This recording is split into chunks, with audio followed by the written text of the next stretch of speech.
So good day and welcome to this workshop on Thyagaraja's devotional compositions. Thyagaraja was primarily an art composer. His compositions can be appreciated purely as a combination of melody and rhythm. The melodic innovations or the melodic style and other features in his work have taken Indian music, especially the South Indian Carnatic form, quite a distance. He lived between 1767 and 1847 and was a contemporary of people like Muthuswami Dikshita, Shyama Shastri, as well as in the West, people like Mozart, Beethoven and others. So, the kind of influence that Thyagaraja has had on shaping the very approach to Carnatic music is extremely strong. He's probably, arguably, the most influential composer in Carnatic music. He had several disciples who followed his melodic style and melodic approach, and their disciples and so forth. And even today, his style of composing, which is very accessible to a lot of people. At the same time, it's also sophisticated in its own way when you go deeper to analyze it. And he was also known for his felicity in Telugu and Sanskrit also. The brilliant works of Thyagaraja in Sanskrit are a separate subject in themselves. So, what we are going to today focus on is another facet of this composer.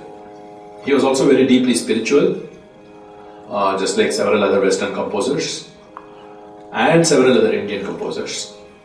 And his spiritual outpourings, which are a part of the normal art music, is also complemented by his devotional pieces, which are intended for group singing and for chorus renditions, either in normal concerts or in other types of events.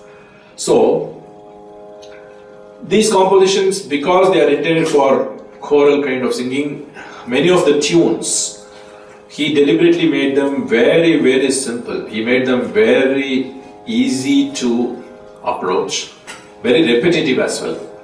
Many of the tunes will just be probably one or two lines of variations, and then there will be lyrics which will be in the same tune, same melody. So it's very easy for people to learn. Even those who are not professional musicians can easily access these compositions. That's the beauty of this. So he specifically aimed this for that kind of renditions. So this fall into two categories. One is known as Utsava Sampradaya Krithis and the other is known as Divyanama Sankirtanam. Both of these do not have too much to choose from. One of them has just one line of the refrain and all other sections are in the same tune. So the Pallavi and the Charanams will be in the same tune in one category of Krithis. Another category of Krithis will have Pallavi in one tune and there will be one contrasting section like a Charanam which can be in a different tune, and all the other Charanams will follow that tune of the first Charanam. In some compositions, the Pallavi and Anupallavi could be there and the rest of the Charanams could be a combination of the two.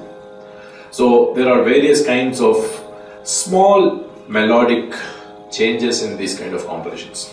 But nevertheless, a common factor is that they are very easy to render. And he composed this for different sets of occasions. Some of it could be just like, his daily worship, where he could write from the early morning songs to the late night compositions, which are part of various types of worships that is generally done. And so let us now look at some of these pieces. And I will start off with a composition in Saurashtra, Meluko Dayanidhi.